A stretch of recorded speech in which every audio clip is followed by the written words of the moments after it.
New Orleans.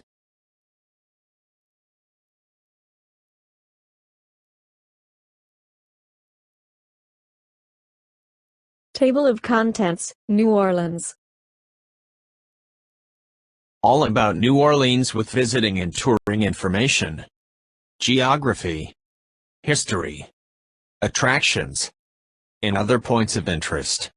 Dr. Sidney Soclof. Dr. Sidney 22 at gmail.com. 2023. Narration by Dr. Sidney Soclof. Zoe Phonemes. And Nathan Koltove. For a complete discussion of YouTube navigation, please go to tiny.1/YT New Orleans. Chapter 1. This is a map of Louisiana. The capital city is Baton Rouge, with a metro area population of 800,000, while the largest by far is New Orleans, with 1.2 million in the metro area. This is southeastern Louisiana. Note that much of the region around New Orleans is marsh and swamplands. New Orleans is 110 miles from where the Mississippi flows into the Gulf of Mexico. This is New Orleans on a bend of the Mississippi River to the south and Lake Pontchartrain on the north.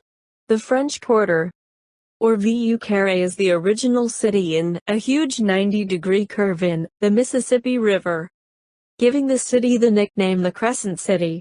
New Orleans is known for its world-famous architecture, and areas like the French Quarter and Bourbon Street are popular with tourists. The economy of New Orleans is based largely on its port but also on oil refining, petrochemical production, fishing, and tourism. New Orleans is home to two of the largest private universities in the U.S., Tulane University and Loyola University New Orleans. Public universities like the University of New Orleans are also within the city. New Orleans is on the edge of the continental shelf of North America. Several thousand years ago, the area now known as Louisiana was submerged under the Gulf of Mexico. The Mississippi River, over a period of millions of years, slowly began depositing silt along the ocean's bottom until, eventually, the land began to break its waves. About 1 million years ago, the river built a fragile delta extending into the Gulf of Mexico. As layers of silt were deposited, the river continued to build up the land in a vast fan-shaped delta extending from Louisville, Illinois to Louisiana and Mississippi. A new layer of silt was deposited with each successive spring flood. Where once the Gulf jutted up into the heart of the North American continent, today, the Mississippi juts out 150 miles into the Gulf. However, this may change due to efforts to control the river. Chapter 2. This is a map, printed in 1880, showing the bends of the river in just under 300 years. New Orleans has grown from the 1 square mile settlement founded by Bougainville to cover parts of 4 parishes in southeastern Louisiana. Drainage in New Orleans has been a major concern since the founding of the city in the early 18th century and remains an important factor in New Orleans today. The elevation in New Orleans ranges from 5 feet below sea level to 15 feet above, with the average being only 5 feet above sea level. The elevation in New Orleans ranges from 5 feet below sea level to 15 feet above. And about 65% of New Orleans is at or below sea level.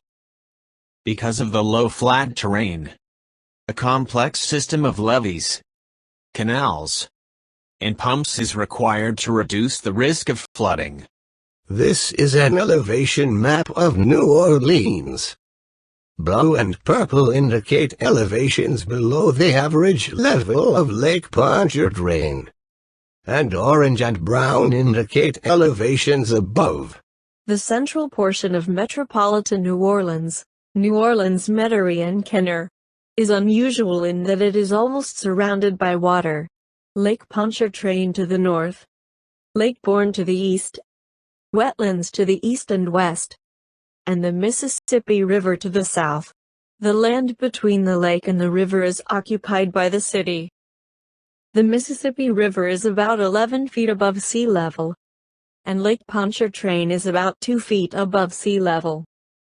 The land immediately bordering the banks of both the river and the lake is only a few feet above the water's surface.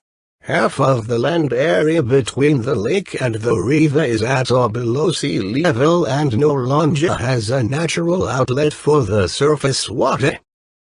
As such, almost all rainfall in this area must be removed by pumping. Thus, flood threats to metropolitan New Orleans include the Mississippi River, Lake Pontchartrain, and natural rainfall. Artificial levees have been built to keep out rising river and lake waters, but have had the negative effect of keeping in the rain.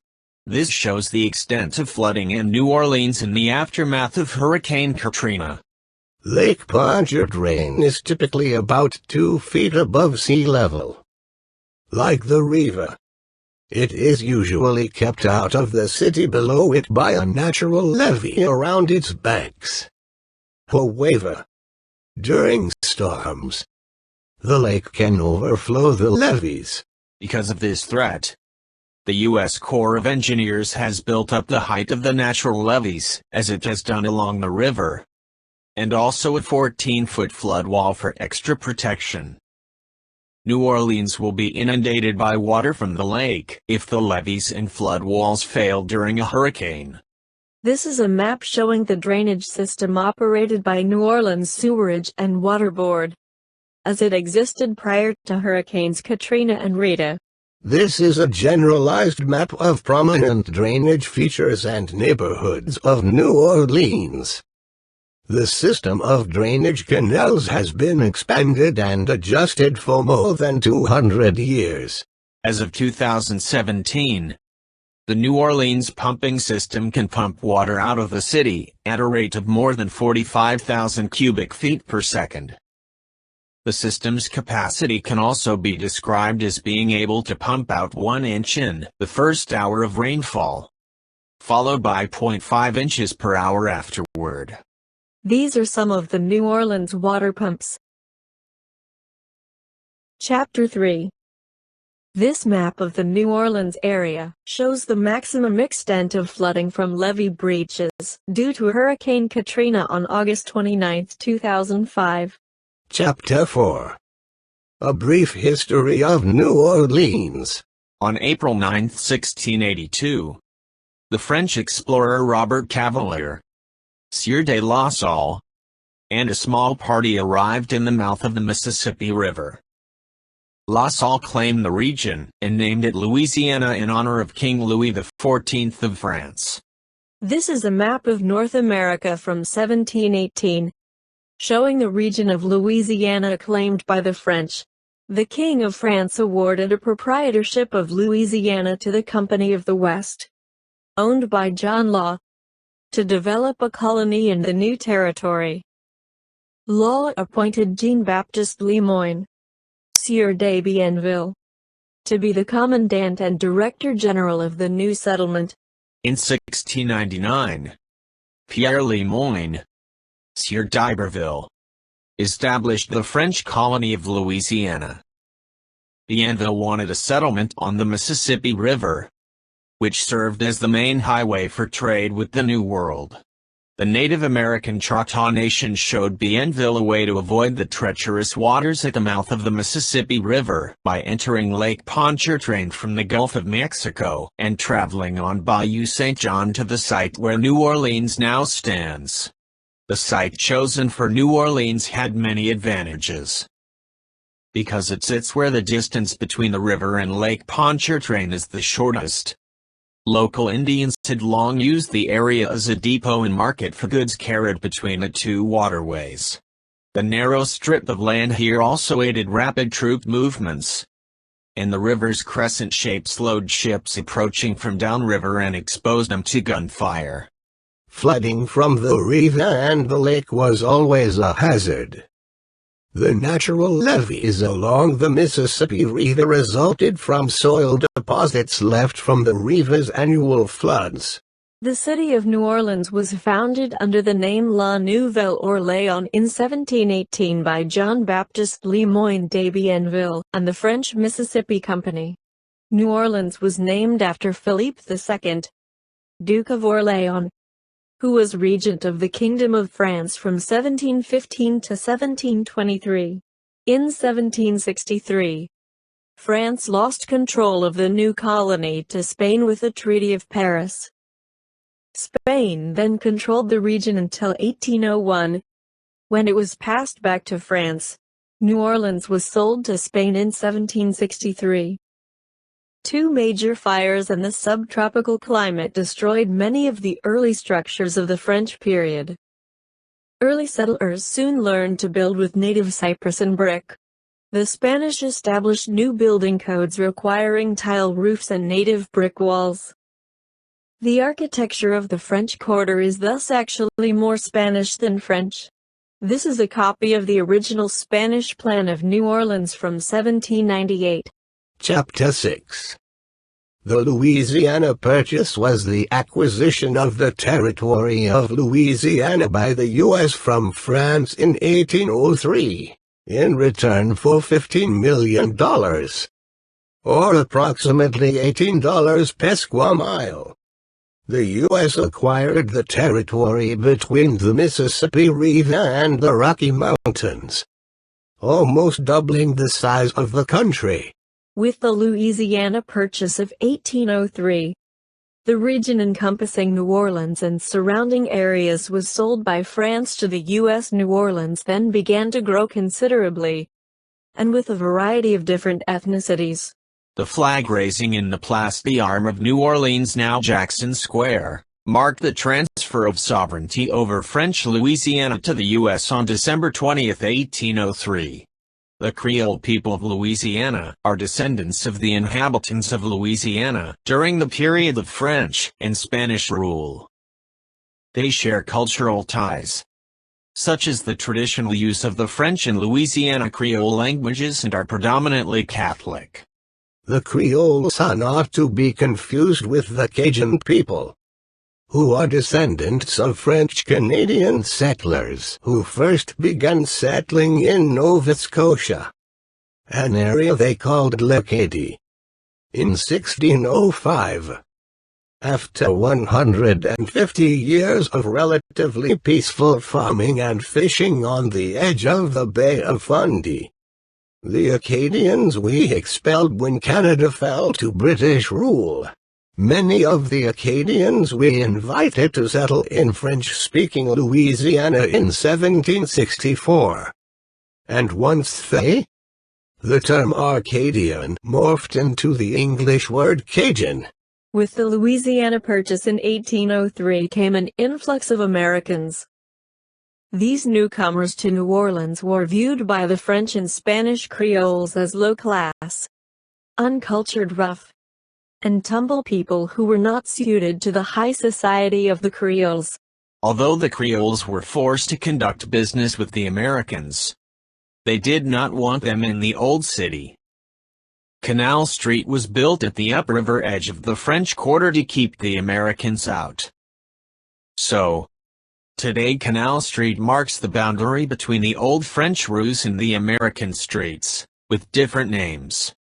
After New Orleans became a part of the U.S., it began to play a large role in international relations as it developed into a major port.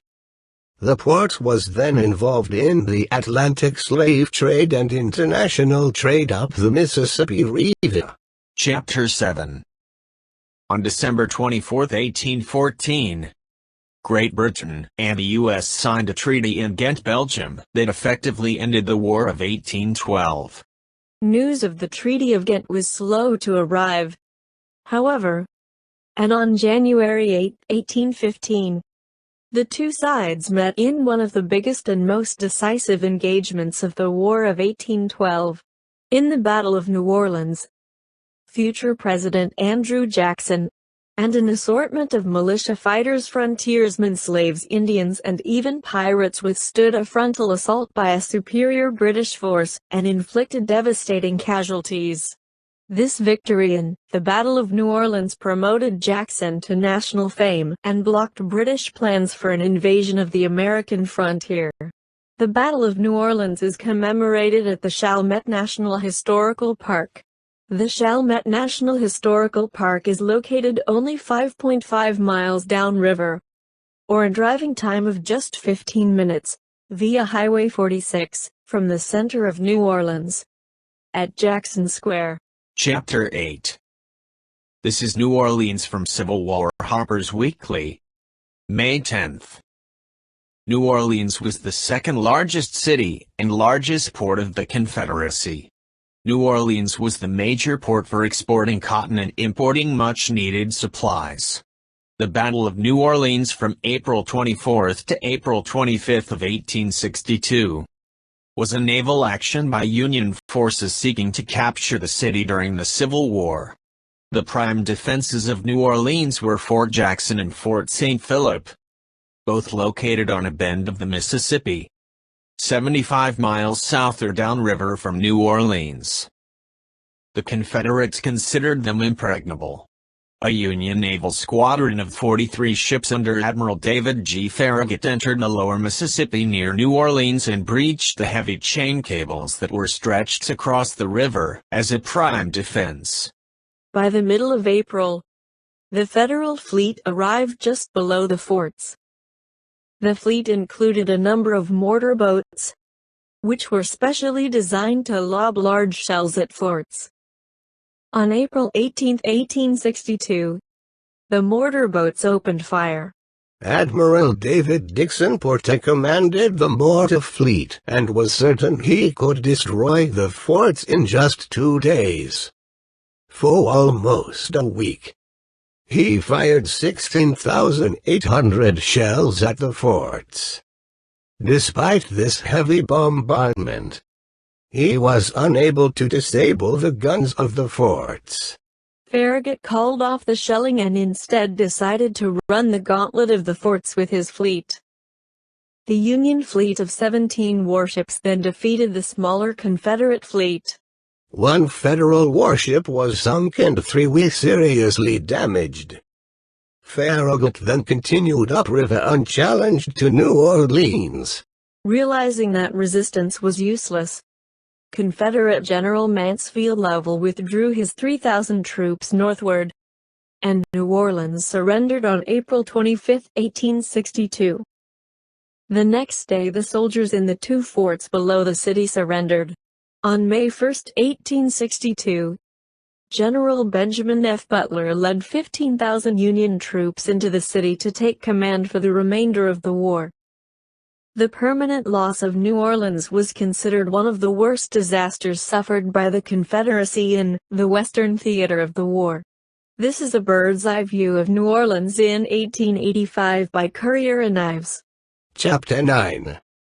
On August 29, 2005, New Orleans was hit by a Category 5 hurricane, Katrina, and 80% of the city was flooded after a failure of the city's levees. About 1,500 people died in Hurricane Katrina, and much of the city's population permanently relocated. The failures of levees and flood walls during Katrina are considered by experts to be the worst engineering disaster in the history of the U.S. By August 31, 2005, 80% of New Orleans was flooded, with some parts under 15 feet of water. The famous French Quarter and Garden District escaped flooding because those areas are above sea level. Chapter 10. The ports of New Orleans, South Louisiana and Baton, Rouge, cover 172 miles on both banks of the Mississippi River. These 3 ports are significant to the economy of the nation. The ports of South Louisiana, New Orleans, and Baton Rouge rank 3rd, 4th, and 15th, respectively, in total trade to all world ports.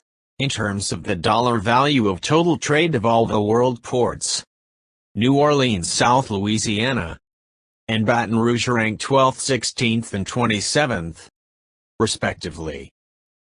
About 6,000 vessels pass through the port of New Orleans annually. The three ports of New Orleans, South Louisiana, and Baton Rouge serve as a gateway for nearly 55 to 70% of all corn, soy, and wheat exported by the U.S. Barges carry grain shipments from the Midwest to the ports for storage and export, handling 60% of all raw grain exports. The Port of South Louisiana is not the busiest container port in the U.S. in terms of the number of containers, but it is easily the nation's busiest by tonnage. The port ranks above the ports of Houston, New York, New Jersey, New Orleans, Beaumont, Corpus Christi, Long Beach, Greater Baton Rouge, Los Angeles, and Mobile for the weight of cargo handling.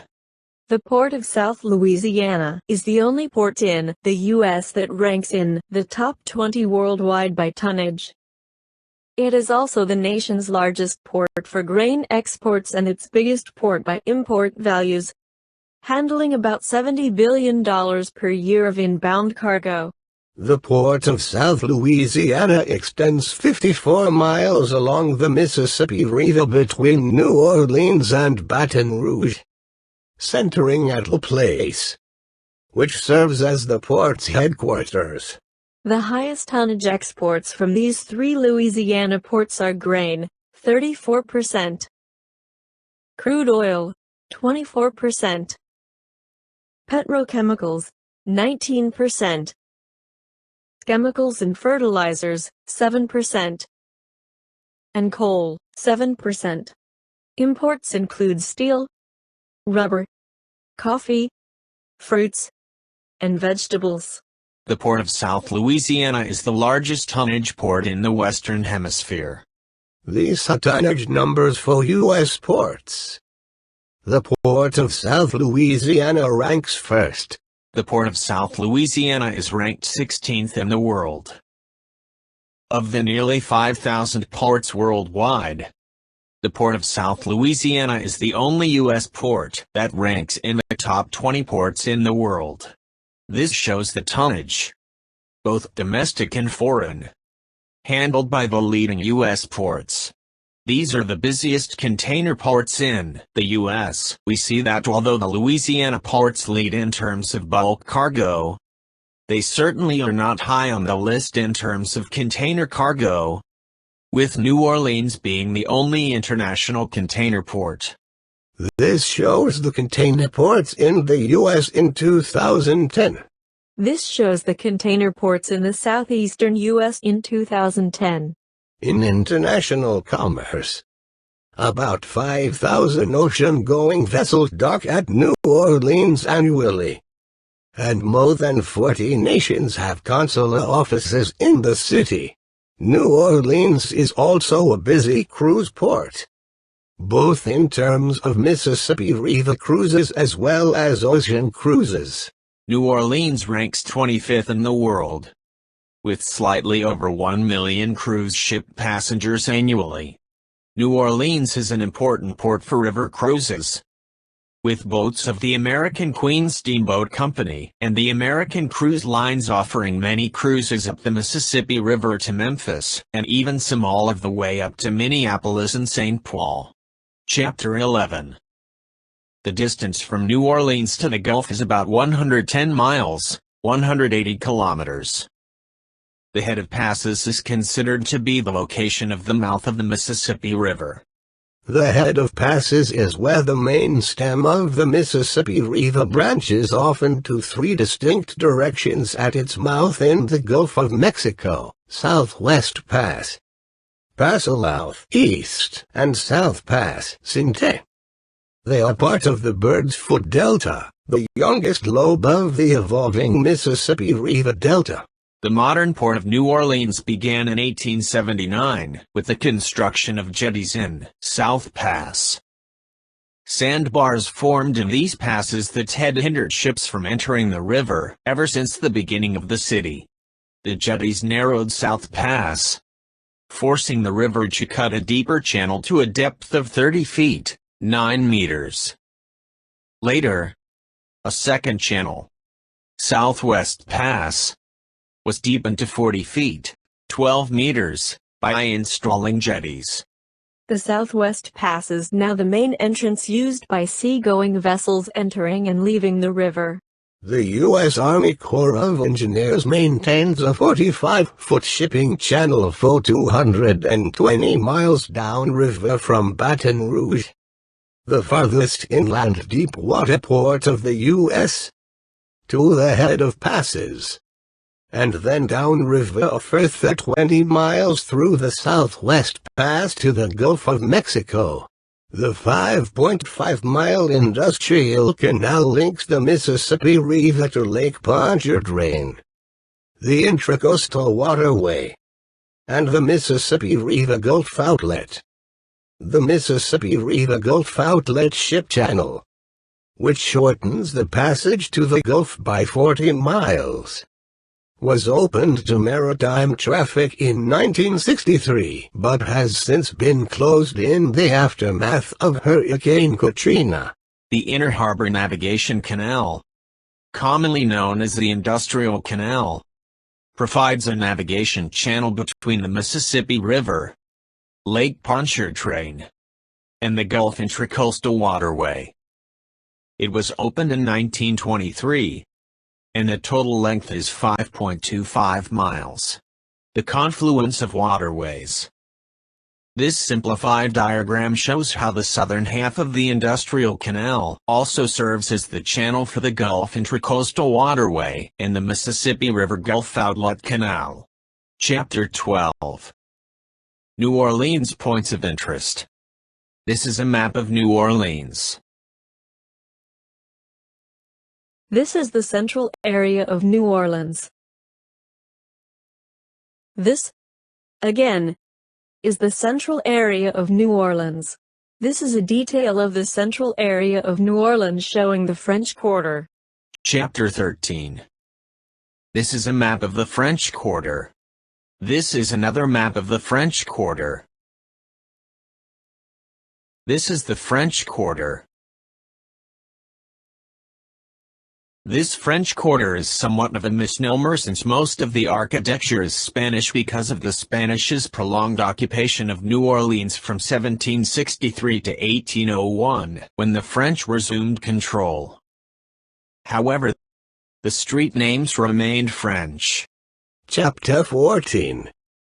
This is a map of the French Quarter. This is Jackson Square in the French Quarter. This is Jackson Square in the French Quarter. This is a satellite view of New Orleans showing the location of Jackson Square in the French Quarter. This is a view of New Orleans showing the location of Jackson Square in the French Quarter. This is Jackson Square with the St. Louis Cathedral, flanked by the Cabildo and the Presbytere. The Pont Alba buildings form two sides of Jackson Square. This is the St. Louis Cathedral in Jackson Square.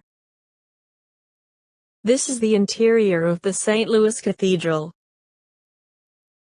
The Cabildo was the seat of the Spanish colonial city hall of New Orleans and is now the Louisiana State Museum.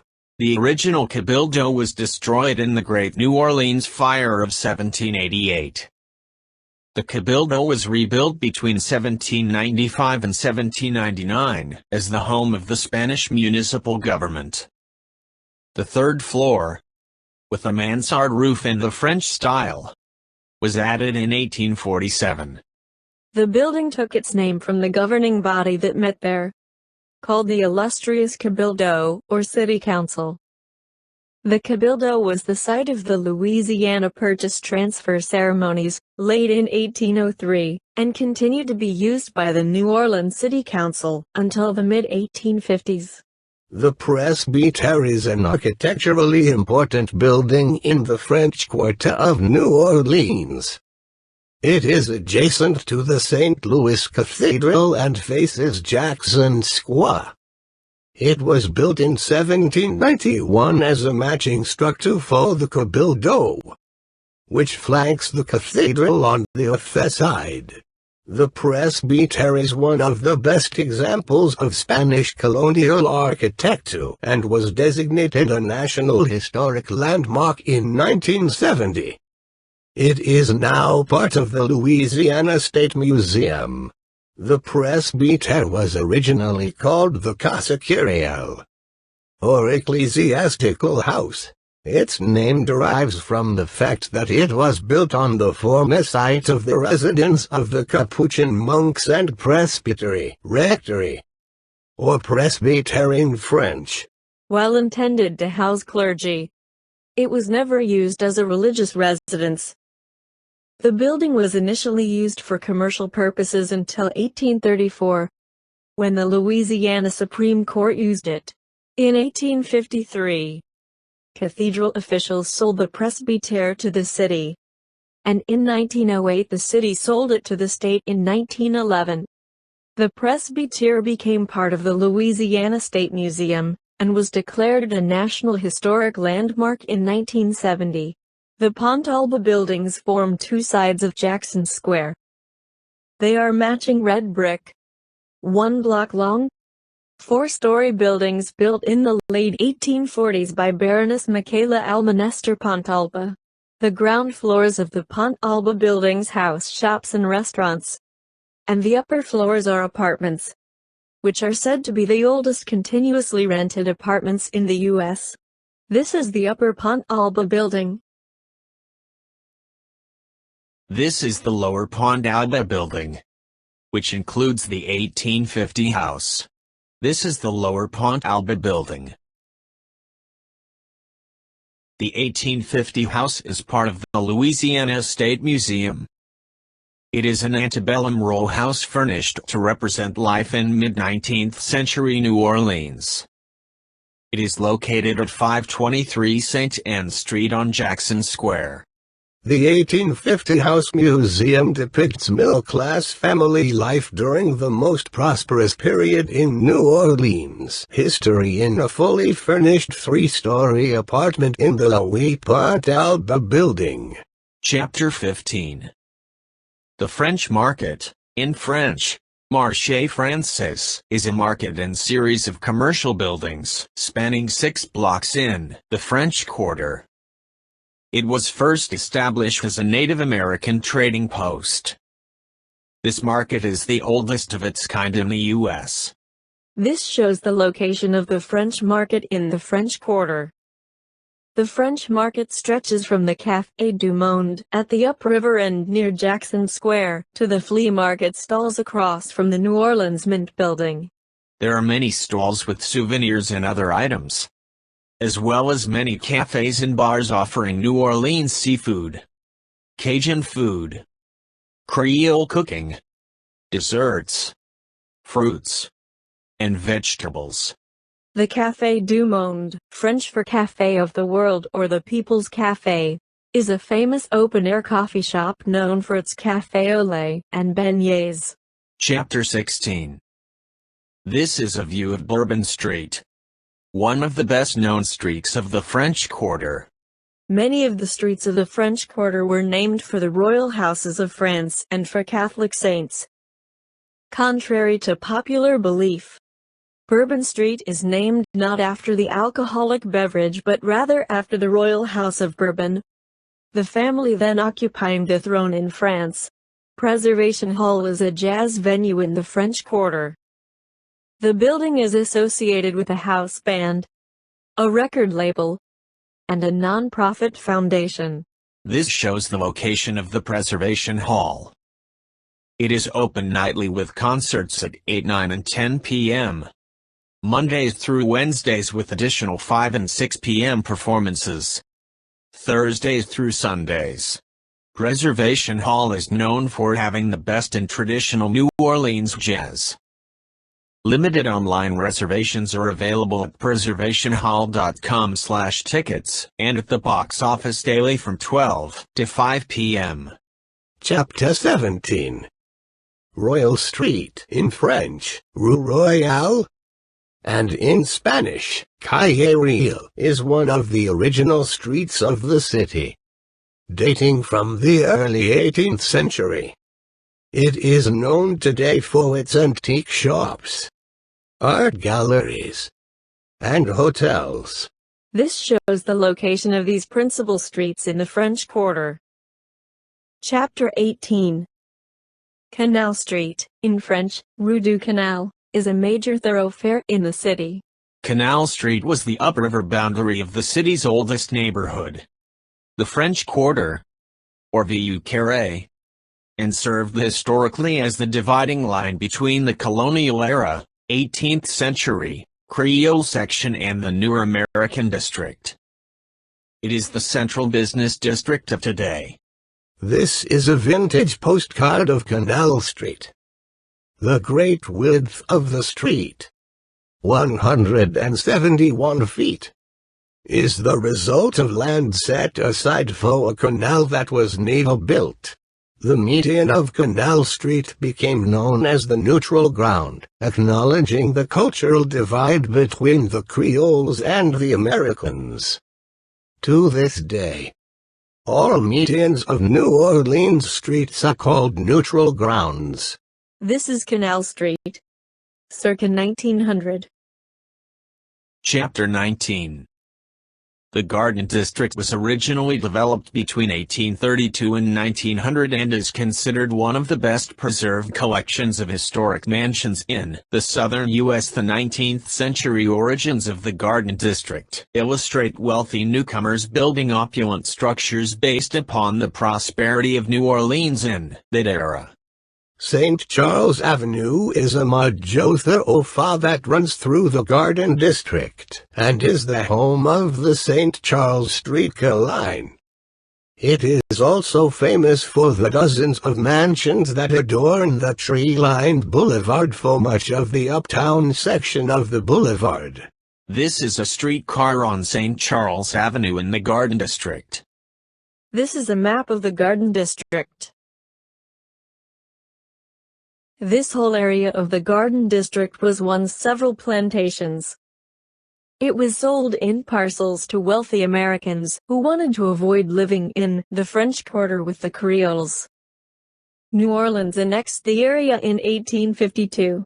Originally the area was developed with only a couple of houses per block, each surrounded by a large garden, giving the district its name in the late 19th century. Some of these large lots were subdivided as uptown New Orleans became more urban. The result was blocks having a couple of early 19th century mansions, surrounded by gingerbread-style late Victorian period houses. Chapter 20. Early settlers in the area struggled with different methods to bury the dead. Burial plots are shallow in New Orleans because the water table is very high.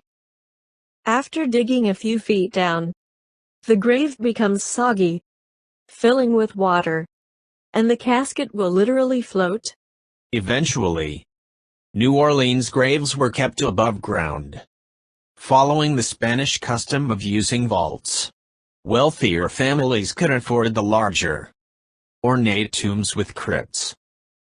Many family tombs look like miniature houses, complete with iron fences. The rows of tombs resemble streets. This is why New Orleans burial plots quickly became known as cities of the dead. According to a local ordinance, after a family member has been dead for at least 2 years, the remains of that person can be moved to a specially made burial bag and placed at the side or back of the vault. The coffin is then destroyed, and the vault is now ready for a newly deceased family member.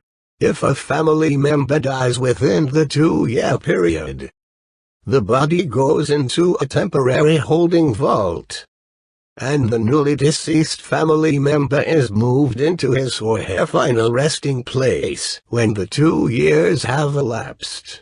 Chapter 21. The National World War II Museum focuses on the contribution made by the U.S. to victory in World War II. The museum was opened on June 6, 2000. The 56th anniversary of D-Day as the National D-Day Museum, and in 2003 was later designated by the U.S. Congress as the official National World War II Museum. New Orleans was chosen as the site of the D-Day Museum because the Higgins boats, vital to amphibious operations, were designed, built, and tested in New Orleans by Higgins Industries. An additional factor in the choice of New Orleans was that it was the home of historian and author Stephen Ambrose, who led the effort to build the museum. Ambrose wrote the book entitled D-Day in 1994, which describes the planning and execution of the Allied invasion of Normandy on June 6, 1944. The National World War II Museum is affiliated with the Smithsonian Institution. This shows the location of the National World War II Museum. Chapter 22. The Mercedes-Benz Superdome is a sports and exhibition stadium with a capacity of 73,000 spectators. The Superdome was opened in 1975. It primarily serves as the home venue for the New Orleans Saints of the National Football League, NFL, and is the home stadium for the Sugar Bowl. The Superdome gained international attention of a different type in 2005 when it housed thousands of people seeking shelter from Hurricane Katrina. The building suffered extensive damage due to the storm and was closed for many months afterward. Chapter 23. The New Orleans City Park was founded in 1854. It is the 20th most visited urban public park in the U.S. and is 50% larger than Central Park in New York City. This shows the location of the New Orleans City Park. The New Orleans City Park has the world's most extensive collection of mature live oak trees, some older than 600 years. Chapter 24. The New Orleans Museum of Art in City Park is the oldest fine arts museum in New Orleans. It was established in 1911 as the Delgado Museum of Art. The permanent collection at the museum features over 40,000 objects from the Italian Renaissance to the modern era. The museum is noted for its collection of European and American works, including works by Degas, Monet, Renoir, Picasso, Matisse, Pissarro, Rodin, Gauguin, Braque, Dufy, Miro, Jackson, Pollock, Mary Cassatt, and Georgia O'Keeffe. Chapter 25. The holiday of Mardi Gras is celebrated in all Louisiana, including New Orleans. Celebrations are held for about 2 weeks before and through Shrove Tuesday, the day before Ash Wednesday, the start of Lent in the Western Christian tradition.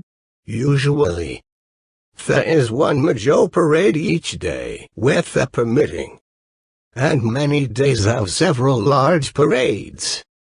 The largest and most elaborate parades occur during the last 5 days of the Mardi Gras season. In the final week, many events occur throughout New Orleans and surrounding communities, including parades and balls. Some of them masquerade balls.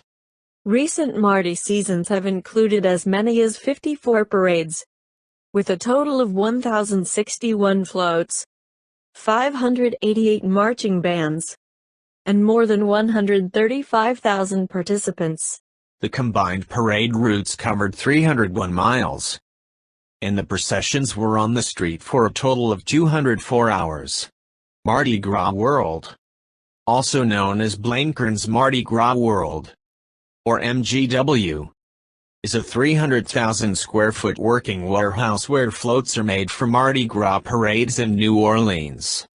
Mardi Gras World is located along the Mississippi River, next to the Memorial Convention Center. Visitors can tour the facility to see the floats being prepared for the Mardi Gras parades. A good way to see the major points of interest in New Orleans, especially for the first-time visitor, is a hop-on, hop-off bus tour.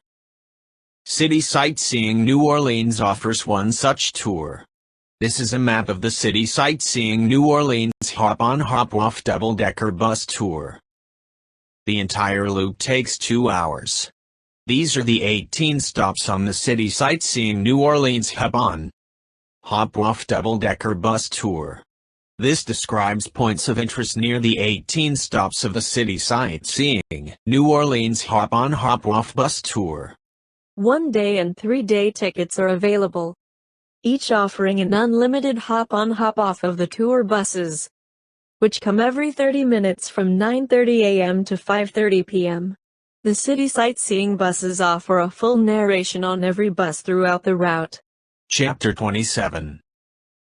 New Orleans was founded on the shore of the Mississippi River, where the Old French Quarter and the Central Business District are located. However, the backside of New Orleans is bordered by Lake Pontchartrain. This is Lake Pontchartrain, with New Orleans on the south and the Louisiana cities of Hammond and Slidell on the north side of the lake. Lake Pontchartrain is connected by a narrow channel called the Rigolette Strait to Lake Bourbon, which is a bay of the Gulf of Mexico. Lake Pontchartrain is named for Louis Philippe, Comte de Pontchartrain. He was the French Minister of the Marine, Chancellor and Controller General of Finances during the reign of France's son King, Louis XIV, for whom the colony of La Louisiane was named. During hurricanes like Katrina, a storm surge can build up in Lake Pontchartrain. Wind pushes water into the lake from the Gulf of Mexico as a hurricane approaches from the south. And from there, it can spill into New Orleans. Chapter 28. This is a view of the flooding in the New Orleans area following Hurricane Katrina in August 2005. New Orleans is at particular risk from flooding, although about half the city is above sea level. Its average elevation is about 6 feet below sea level and surrounded by water. Over the 20th century, the U.S. Corps of Engineers built a levee system and flood walls to keep New Orleans from flooding. The levees along the Mississippi River were strong and sturdy, but the other levees built to hold back Lake Pontchartrain, Lake Bourbon, and the waterlogged swamps and marshes to the city's east and west were much less reliable. The storm surge caused by Hurricane Katrina did not overtop the levees. Instead, the levees along some of the canals were breached due to inadequacies in the design, construction, and soil conditions. This shows the areas flooded due to Hurricane Katrina in 2005 in the metropolitan area of New Orleans. Note that the central area along the Mississippi River, including the French Quarter and Central Business District, is on high ground and did not experience flooding. Many areas experienced flooding over 6 feet, and some were flooded to depths exceeding 10 feet. The levees and flood walls on the Mississippi River and Lake Pontchartrain held, but there were several breaches on the canals. The population of the city of New Orleans fell from 485,000 before Katrina, April 2000, to an estimated 230,000 after Katrina, July 2006. Katrina was responsible for 1,833 deaths and damage estimated at $151 billion. Including $75 billion in the New Orleans area and along the Mississippi coast.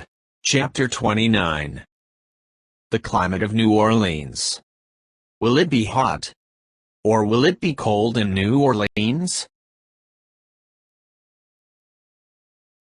Here are the average high and low temperatures in degrees Fahrenheit throughout the year in New Orleans. Here are the average high and low temperatures in degrees Celsius throughout the year in New Orleans. The daytime temperatures in the winter months are a moderate 60 to 70 degrees Fahrenheit, or 16 to 17 degrees Celsius. At night, the temperatures drop to a cool 45 degrees Fahrenheit or 7 degrees Celsius.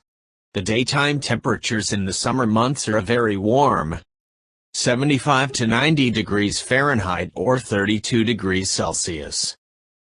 At night, the temperatures drop to a more moderate 23 degrees Celsius. Rainfall in New Orleans. Here is the average rainfall in inches throughout the year in New Orleans. The total yearly rainfall is 61 inches, or 1,553 millimeters.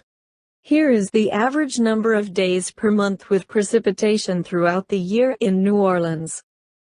We see that it rains about 8 days every month throughout the year. Recommended videos, New Orleans. Recommended video, New Orleans Vacation Travel Guide Expedia.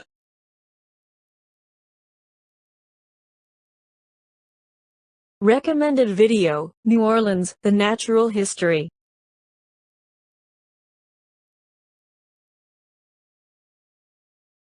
Recommended video, New Orleans History 101.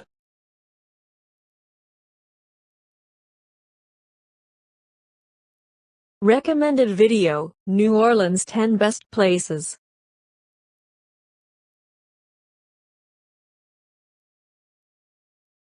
Recommended video, Why Do Rivers Curve?